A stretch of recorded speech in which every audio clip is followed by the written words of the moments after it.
I'm going to go over, let's go over to Rumble and make sure this time the stream is working, because it was a problem last time. And everybody's already in the chat. You guys are awesome. You're so amazing. Let me see what's happening. I just clicked start on everything. It should be working properly, but let me just wait. Rumble. Okay. Sorry, I got to do a little bit of technical troubleshooting, just because I've had some issues lately, again, with some of the content and the encoder that's supposed to be working. And is it working? Okay, I see Rocky's. Okay, again, what is going on with Restream? All right, well, I'm going to have to switch to studio mode, and then we're going to, let's enter the studio. God, this is such a nightmare. You know, and it's like, it's one of those things you do like a million different things, and like, who has time to diagnose and fix all of this stuff? But unfortunately, it is what it is. Okay, let's enter the studio, and what's up, Lisa? I see you. Cheryl, I see you as well. Let me turn this off, that off, and I think we should be live across platforms now, even though it's not working the way I wanted it to do, but let's see. Maybe I can just ditch the eCam thing altogether. I mean, let's see, 1 second. Do we have something live here? I'll turn that off. I hope you liked the little the intro video on the Rumble of Rocky. I did that for you, Jess. And okay, so it's still not working. I don't know. You know, kill me with this stuff. One more. I'm going to do one more click, and let's see if it works. Okay, Rumble. What is going on with you? Let me go to. All right. Well, I can't fix that. Again, it's always, what is going on, man? Like, this sort of stuff really infuriates me. You enter all the data, you enter everything properly, you put the stream keys in, and whatever, and it just never works. God damn it. Oops, I shouldn't be doing that, but all right, let's see. Waiting for stream. Okay. I want to do, okay. Well, anyways, there's nothing I can do. And, you know, I was just talking about, I think we have Rumble as an alternative to YouTube. No, not when it's this unreliable. No, it's nowhere near an alternative. It's so infuriating. What's going on with this thing, man? All right. Well, anyways. Good morning, Jesse, and good morning, Lisa. Good morning, Cheryl. Since when does Canada fly another flag above ours? Don't care what flag it is. There's only one Canadian flag. Where is that? Where was somebody flying another flag? I'm not sure. Is that, oh my God. You know, you ever have those moments in your life where you just want to take your computer and, I don't know, in Rumble, and just throw it on the ground, grab a sledgehammer, and start beating the crap out of it? That's how I feel right now. It's so frustrating. Oh, and then I want to do this thing, which is probably not going to work. Wait. Hold on. Let's do enable it for supporters only. Okay, great. All right, so we're kind of here. What are we going to do? We'll do our best, and I hope, you know, I just want to get right into it when I start, and this just prevents it every time. There's got to be some sort of problem every time, and I think I'm going to have to redo the entire infrastructure for all of this, but I'll figure it out. Ward, Fed Truck, yo, good freaking morning, BJ, and the rest of you beautiful people. It's Saturday, and I feel great. Well, I would normally feel great as well, but I feel like I want to smash something. But what are you going to do? That happens, right? BJ, Benjamin Dichter, Rocky is in love with himself. Yes, I noticed that. Rocky seems to have a very, very high opinion of himself, but Rocky is amazing. And for those of you who don't know, Rocky is a bird who has who's a very talented bird who tends to have a lot of, as she says, love for himself and is very, very charismatic. Is that a good way to describe Rocky? Is he charismatic, Jesse? Good morning, Megan, Lisa, everybody else. Thank you for being here. And I want to talk about a couple of things. We'll get right into it. First, this is the Freedom Coffee live stream, and we are having people now listening on audio form on Spotify. And I think this afternoon is when I'll be seeding. I need a third episode, which will be today, and I will be seeding these episodes on the rest of the RSS application. So it'll be there. You'll be able to listen to it eventually, just about anywhere. Deep breathe, my friend. Deep breaths. Yeah, and I know. Listen. It's in the heat of the moment. You know the problem? I want things to be, I like reliable. I like things to be, consistent and whatever. That's why I get so frustrated that I have to keep changing my schedule around when I can do the stream, because I keep getting delayed. I don't know what it is. I never used to get delayed when I was doing, when I was driving down to the U.S. and doing dispatches. Now I'm getting delayed all over the place. It's crazy. And it's not like a delay of an hour or 2 hours. It's a delay of like 10 hours. And that makes a significant difference. But I'm going to do my best to keep consistent as much as I can for all of you. So the Freedom Coffee live stream, this is the place where we celebrate the freedoms that we have. And we work towards expanding those freedoms in the future, which we will do. But it is a long process. And the world doesn't change in a day, and governments, famously, as somebody once told me many times, trying to make change within government is like trying to do U-turn with a battleship. It's very slow, it's very laborious, and that's just the nature of things. So a couple of things. I don't know, we call them announcements, I guess. There's 3 events, and some of you are now in the Bitcoin space because some of you have been brought over. Orange pilled, and I say that with love. Bitcoin Miami, Bitcoin Canada, and the Bitcoin Freedom Festival. So Bitcoin Miami will be next month in May, so I will be there. So if you're in Miami, come chill, let's hang out. It'll be great to see all of you. Bitcoin Canada is going to be occurring in Toronto in June, I think the 17th, if I'm not mistaken. It's either the 7th or the 17th. That's going to be in Toronto. And then the big one is the Bitcoin Freedom Festival, which will be in Massachusetts in June, towards the end of the month, I think on the 24th of June, if I'm not mistaken. And we're going to get some truckers down there. We're going to get some Canadians down there. Really good people that are putting it together. It's going to be a music festival, all about freedom. And one of the things they want to honor and celebrate are the Canadian truckers. So if you do want to participate, let me know. I have a couple of truckers already working on putting together the list. There's only, we can only fit a small number of trucks there, but it'd be good to get some of us down there representing what we did. And if people don't want to come in their trucks, just come in their regular vehicle, like come down and let's hang out. It'll be it's going to be great, and it'll be in Massachusetts in the summer when it's warm. Lots of music. Lots of food trucks, barbecues, all that sort of stuff, and family-friendly event, as I understand it. It'll be a lot of fun. So we'll talk more about that as things get closer to that date, and I think I'm going to be a speaker at Mass Adoption as well sometime leading up to then, but I'll let you know as I find out more. All right, so Matt Taibi and Elon Musk. I don't know if any of you have seen this. It's not the internet drama that I really care about. This is kind of like the business perspective of what's going on, because Twitter has become very, very important and pervasive in our society as it's become the free speech square online.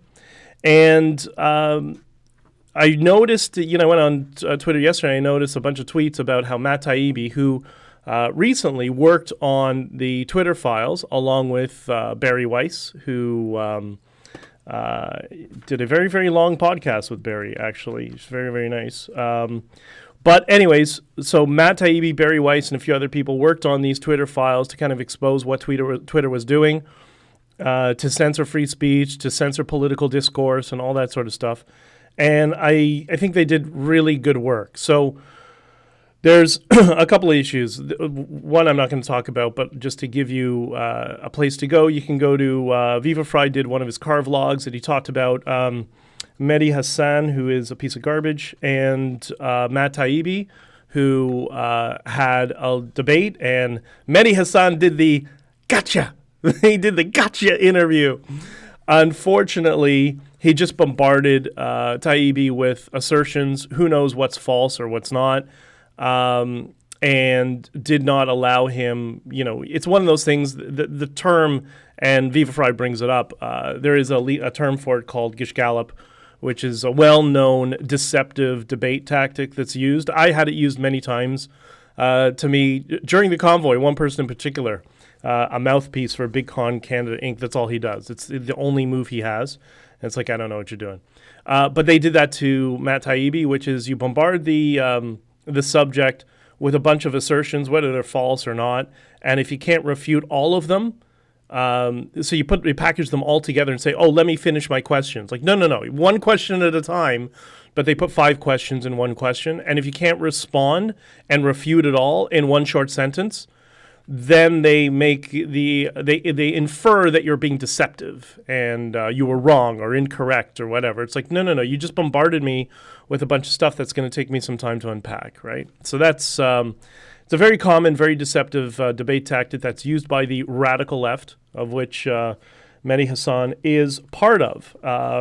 Don't believe a word that comes out of his mouth, by the way. So I love how he's got a book about persuasion or something like that. And so he knows the persuasion tactics, but that's how you, like, if you know them, you can pick them out one by one as he's doing them, right? He's just very deceptive, right? But that's not what I want to talk about with relation to Taibi and Elon Musk. What has happened is Substack. This is why Taibi just recently left Twitter, and he put an announcement up saying, "I'm leaving Twitter," and the reason was because Twitter has now banned, and I actually just put up a tweet showing what happened with mine. It has banned links to Substack. So if you are a Substack creator, like Matt Taibi is, because Matt Taibi kind of left mainstream media, if you want to call where he worked mainstream, and went independent, went on his own Substack. So Substack was at least a place that he could land to do his reporting, vlogs, whatever you want to call them.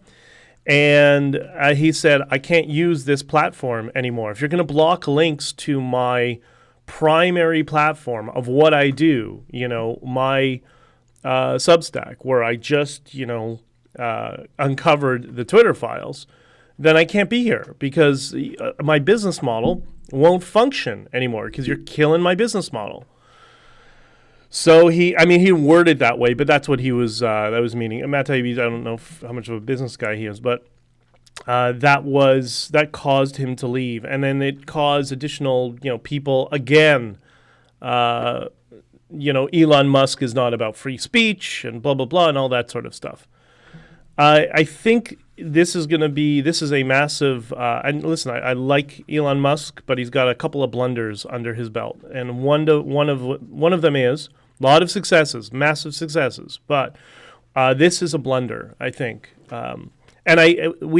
People theorize, nobody knows for certain, but they theorize that the reason is because because Substack has launched some new app that I haven't seen yet called Notes, which I guess is a competitor to Twitter.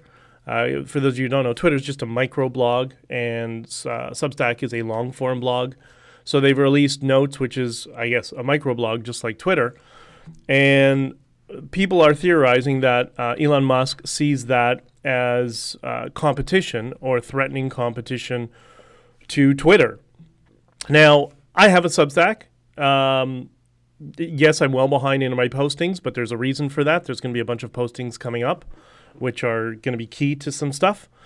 And the Substack that I have doesn't have the notes icon or any of that sort of thing, right? there's this thing called the Streisand effect, and that's what's happening right now. And this is a perfect example of it. So the Streisand effect was many years ago, Barbara Streisand was selling her house in California, and media and were flying their helicopter around. It is a massive estate, and they were talking about it, and she wanted to keep it private. So what did she do? I think she litigated, if I'm not mistaken. She sent threatening notes of litigation against people who are covering her property, saying, I want my privacy and whatever. So what did that do? It caused more people to be aware of it than anything, because now the story became not that Barbara Streisand was selling her house. The story became that Barbara Streisand is trying to. So I'm getting a bunch of errors all at once. I didn't know what the what notes were. Right? I've never heard of Substack notes. Well, now I have, right? Because now that we have a, hold on, let me just see my thing here. Now that I know that Substack has this notes application, well, now I'm starting to think, well, maybe I should be, what's it called? Maybe I should get this application and start using it. So if it weren't for Elon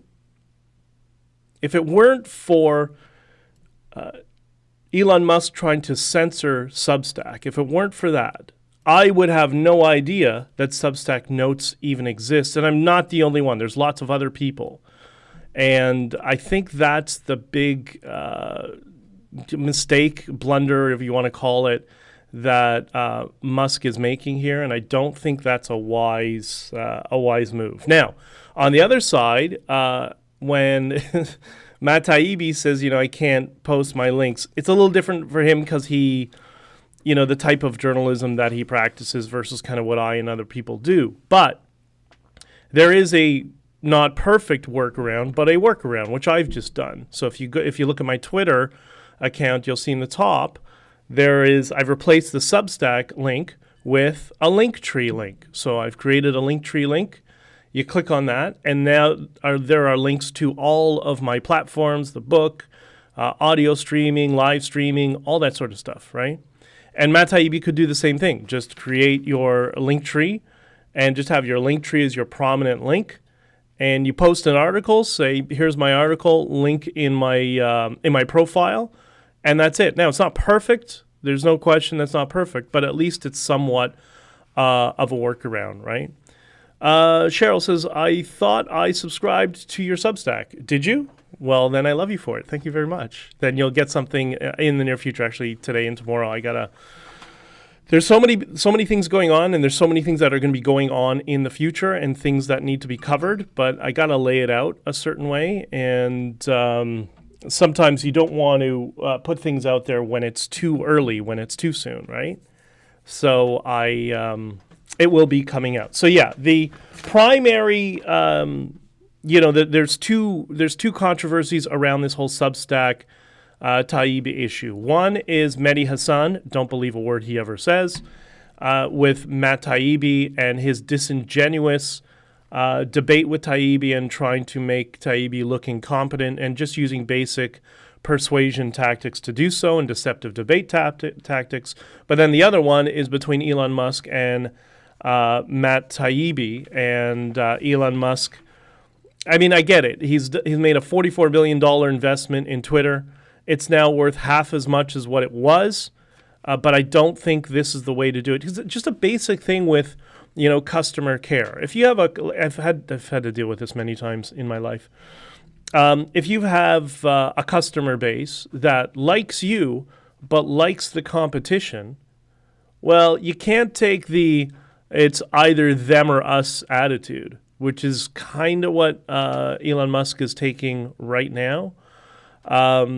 You can't, unless you have a really, really strong cult of personality, which he does. But I don't know that it's strong enough in the sphere of Twitter. It is within the sphere of Tesla for sure. But with Twitter, he's still new to it. You need more time to be seen as the lead person of Twitter, to build that cult of personality. And then if you really wanted to, you could do the it's them or us. You got to choose. And I think this was just premature in my estimation. And there's also, this is not the first thing. There's another thing that happened this week around Twitter and Elon Musk, and that is the Bitcoiners were going so crazy. He, as a joke, because as you know, I'm sure all you know, Musk does some of the best memes or posts some of the best memes on Twitter. He's really quite funny. But as a meme, as a joke, they replaced the Twitter logo with the dog icon for Dogecoin. Now, I don't want to get too much into it, but Dogecoin is something you should never touch. Dogecoin is a joke. Dogecoin was designed as a joke comparing, it's the opposite of what Bitcoin is. For those of you who know Bitcoin, you know that Bitcoin is built on scarcity, only 21 million coins, and blah, blah, blah, that sort of stuff, right? Dogecoin is the opposite. Dogecoin is, it's got an inflation rate of 1 million coins a day. 1 million coins a day. It can never have value. It just can't. It's designed to never have value. Yet Elon Musk found it and he's become somewhat obsessed with Doge for some reason. And I don't know, man. It's just kind of like, yeah, okay, it was a funny joke in the beginning. Not my type of thing, but whatever. Funny joke. Okay, fine. Funny joke. But it's enough. You talk about beating a dead horse. It's enough at this point, And so what he did was he replaced the Twitter logo, and this has been going on for like 2 years. He replaced the Twitter logo with the, with the Doge logo. And people who are trying to explain Bitcoin as, a solid asset, as a real asset, as a hedge against inflation. We're heading into very uncertain economic times, that sort of thing. See this, and they just kind of, they get very frustrated, if we can put it that way, with Musk on this issue, just because, we're heading into such potential financial instability. People, we don't want people to run the risk of losing their everything they have. It's not a joke, and that's what I've noticed. A lot of people get very, very, very frustrated with it. So it's kind of, it's just another. I think it's a blunder. I think it's a mistake, and I think if I was going to suggest what to do, I would suggest this is not the path forward in terms of both blocking Substack and and this doubling down on Dogecoin. Elon, please, man, just I get it. I think I know what he's thinking, but if I could beg him of something, I would just say, please, just let's focus. Let's focus on the real core issues right now, But anyways, it is what it is. Cheryl says, I just checked, and yes, I'm subscribed. Awesome. So you'll get something whenever I put out the next Substack. You will have something. Okay.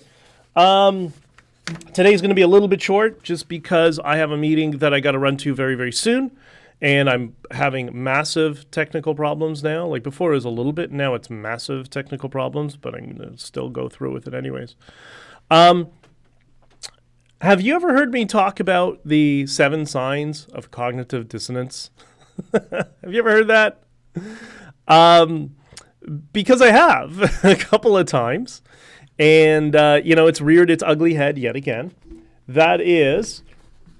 let's go over the 7 signs of cognitive dissonance. And I explained in my last stream over Passover how I slipped somebody into cognitive dissonance. So number 1, change the topic. 2, ad hominem. Number 3, mind reading. Number 4, word salad. It's the blackface Wilson strategy. Number 5, analogy instead of reason. Number 6, too complicated to explain. And number 7, so you're saying straw man. The Kathy Newman, Jordan Peterson tactic is what that is. Now, I bring that up because I know some of you are starting to experience it online in different chats and all that sort of stuff. It's interesting that I'm sure those of you who are starting to experience it, you know, you try to bring up a point and you're just bringing up a factual point. And this happens a lot around convoy stuff because we still have Big Con Canada Inc. has not stopped its initiative to divide and conquer. They keep trying to double down and keep trying to do it because they're going to do everything they can to get a hold of that freedom movement thing and kill it forever, which is exactly what they're trying to do, right? The last thing they could have is a whole bunch of conservative-minded people be unified, not around a party. That is the whole strategy behind it. Randy, good morning to you as well. So you'll notice, I'm sure you're going to get into this when you interact with people and you try to bring up, I don't know, basic facts, they're going to slip into the 1 of 7 signs of cognitive dissonance. And there was a YouTube interview that came up the other day, and somebody mentioned to me this morning, I think it was Claudette, that the comment section is wild. Why is the comment section wild? And you'll all have seen this, and this will explain. I'm going to stick